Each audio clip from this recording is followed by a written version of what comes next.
lagi dengan APMD Podcast. APMD Podcast kali ini, APMD Podcast on location. Saat ini kami berada di Jepara, Jepara, Jawa Tengah. Saya teringat mungkin 35 atau 40 tahun yang lalu waktu saya SD ke Pantai Kartini. Oh ya. Saya sekarang sedang berada di Jepara bersama seorang alumni ilmu pemerintahan tahun 93, lulus 97, cepat sekali. Dengan Mas Tarmizi lengkapnya? Alamsyah. Alamsyah, tapi saya panggil Mas Tarmizi mawon nggih. Nah, Mas Tarmizi ini termasuk mahasiswa pada waktu itu yang tepat,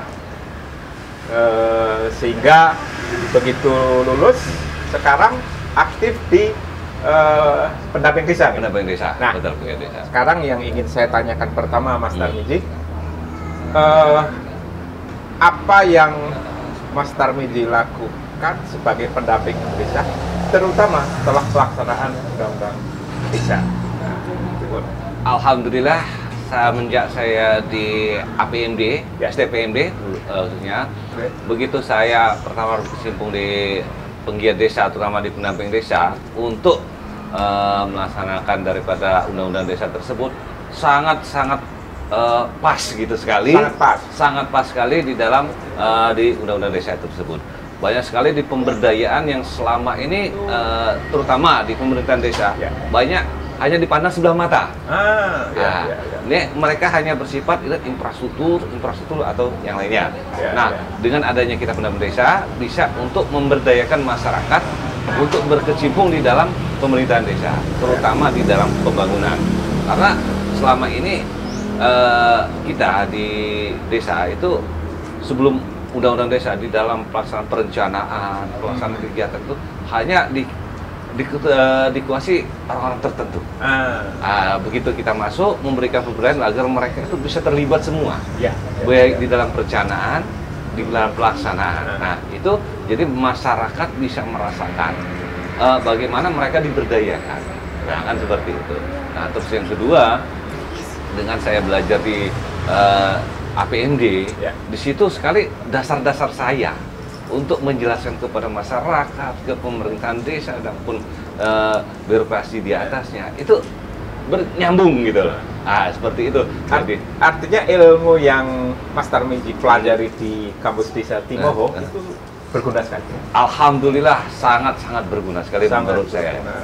Walaupun saya tidak masuk di lingkungan birokrasi, tapi saya bisa mengabdikan ilmu saya kepada masyarakat, terutama untuk saat ini saya ada di Jepara. Sebelumnya saya juga pernah di Purworejo untuk pendampingan desa. Gitu.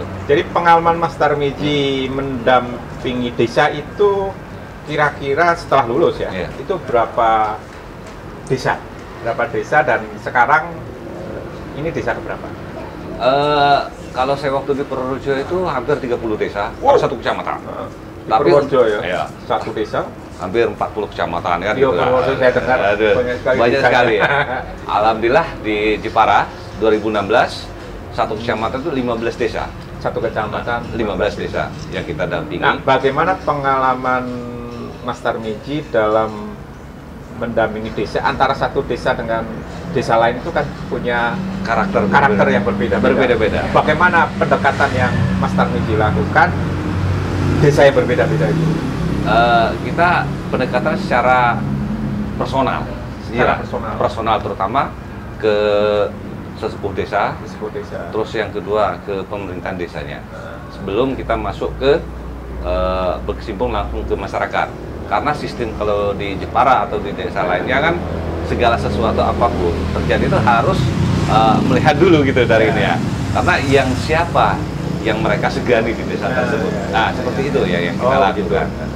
Nah, undang-undang desa itu kan undang-undang yang katakanlah monumental ya, sangat revolusioner.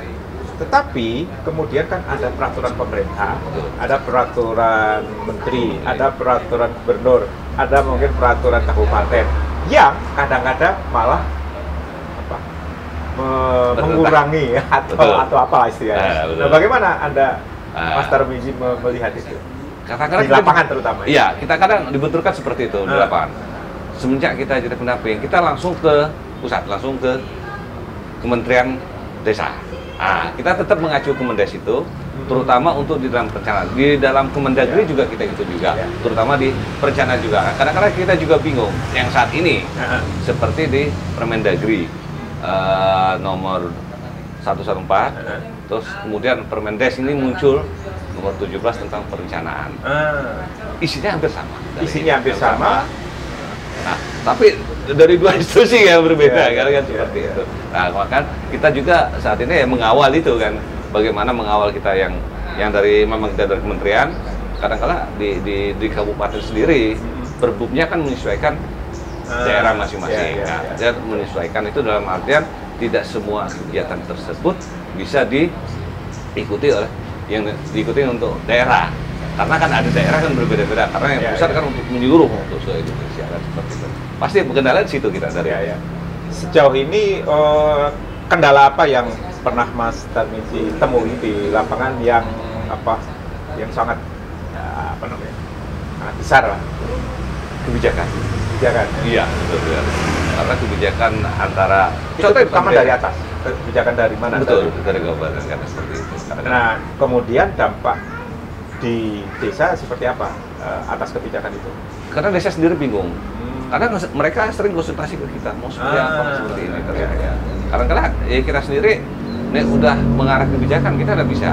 Kita tetap mengacu ke aturan regulasi yang ada yang kita pegang seperti itu. Nah, saya ingin tanya, kalau di Jeporo ini karakteristik desa pada umumnya seperti apa, Pak? Keras pripun. Saya takut nih. Keras dalam artian begini, kerasnya mereka tidak begitu langsung menerima apa yang baru gitu loh. Kalau menurut mereka, karena gini, mohon maaf, SDM daripada petinggi untuk di tempat kita bukan berdasarkan dari kemampuan, tapi berdasarkan penilaian dari masyarakat, dan itu udah bisa menilai. Jadi mau tidak mau, jadi pola pikir bukan kapasitas tapi isitas. Nah, ya itu ya kita sulit untuk melakukan seperti itu. Kadang-kadang ya itu tadi kita diajak buat untuk regulasi, kadang-kadang mereka berprinsip aku butuh untuk masyarakat. Nah, seberapa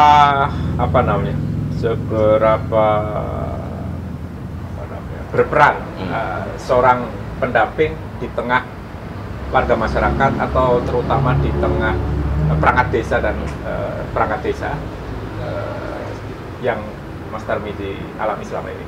Nah, saya mengalami saat ini kita bagaimana mempengaruhi kebijakan petinggi yang tidak sesuai dengan regulasi. Karena kan begini, karena untuk yang saat ini kebijakan petinggi kan masih menganut yang seperti sebelum ada undang-undang desa. Masih jadi zaman dulu lah. Kita ingin menerapkan seperti baik untuk petinggi itu, pertama kebijakannya itu harus menyesuaikan regulasi yang ada. Terus yang kedua, mohon maaf, untuk yang ada di Jepara, kadang-kadang perangkat tidak difungsikan sesuai dengan topoksinya. Nah, ini kita kemarin ini udah mencoba untuk saat ini bagaimana perangkat desa itu untuk melakukan sesuai dengan topoksinya masing-masing. Nah, kalau ini termasuk tugas jenengan nggak menggiatkan warga, terutama seperti BPD, terutama PKK, organisasi pemuda untuk ikut terlibat? Sebenarnya kita juga terlibatkan seperti itu.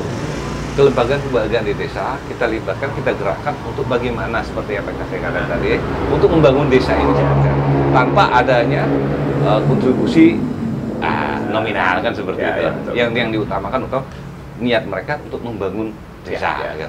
Tapi kalau mereka udah berpikir ke arah itu tadi profit, memang kita sulit kan seperti itu. Yang kita sulit itu masa desa yang masanya transisi dalam artian begini, dibilang kota belum, dibilang desa tidak mau. Nah ini ya yang pola pikir yang ini yang masih sulit kita transisi ya, dibilang desa tapi kok sudah agak urban. Gitu. Nah, dibilang urban kok masih perdebatan ini ya yang jadi akhirnya berpengaruh ke pola pikir kan seperti itu. Nah, kalau yang ini Mas terkait pemanfaatan dana desa. Nah, ini umumnya seperti apa di desa sekitar Jeporo ini? Alhamdulillah untuk umum pembangunan untuk pemanfaatan dana desa hampir 65% sampai 75% itu untuk infrastruktur. Untuk untuk sebagian kecilnya itu di pemberdayaannya. Nah, selama selama pandemi ini ada pergantian pemanfaatan dana nggak? Seperti yang dianjurkan oleh kemarin 2020 itu di refocusing untuk BLT, terus kemudian untuk pencegahan COVID. Kemarin udah melakukan itu. Sampai berapa persen? Itu kemarin hampir 25% sampai 30% dari itu ya. Itu terutama ya lumayan besar juga. Kemarin itu untuk pencegahan COVID itu rata-rata desa itu angkanya hampir 100-an. 100 juga. Kemudian dengan BLT itu. Nah, kalau kemarin itu BLT kan hanya 9 kali sesuai dengan PMK. Dan rata kemarin, sedangkan yang 3 bulan pertama itu 600.000, kemudian 3 bulan kemudian 300.000, kemudian 300.000. Wah, jadi sangat bermanfaat ya? Ya, alhamdulillah. BLT dan desa, tinggal bagaimana dari desa untuk memberikan perencanaan yang lebih matang lagi. Nah, itu tadi yang Mas sampaikan adalah pengalaman-pengalaman menjadi pendamping desa di Jeporo. Kira-kira kalau apa yang ingin Mas tadi sampaikan kepada pemirsa APMD Podcast, terutama yang muda-muda yang belum tahu tentang apa itu pendamping desa, kira-kira apa yang ingin disampaikan Mas? Nah, saya satu, janganlah malu kita di desa. Ayo bangun desa seperti apa yang kita cita-citakan. Itu yang kita. Perlu kuliah di mana? Harapan kita masuklah ke STPB APMD Jalan Timur nomor 317. Kok masih ingat? Masih ingat. Gitu dari ini ya. Oke. Gitu dari ini. Baik, Mas Darmiji, terima kasih atas obrolannya di Gazebo yang indah ini.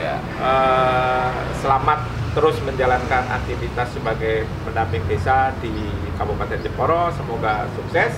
Sehat selalu di masa COVID. Amin. Saya kira itu yang kita sampaikan di sore ya, ini sore ya. Semoga bisa bermanfaat buat kita semua.